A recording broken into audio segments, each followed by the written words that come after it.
गरुडगमन तव चरणकमलमिह मनसि लसतु मम नित्यम्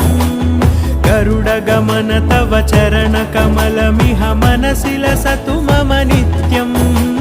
मनसि लसतु मम नित्यं मम तापमपाकुरु देवा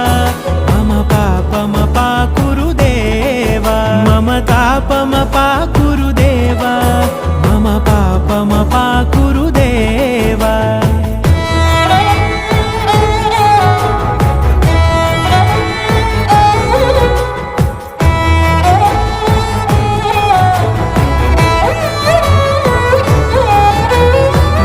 जनयन विधि नमुचिहरण मुख विबुध विनुत पद पद्मा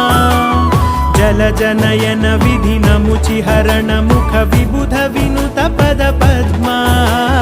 विबुध विनुत पद पद्मा।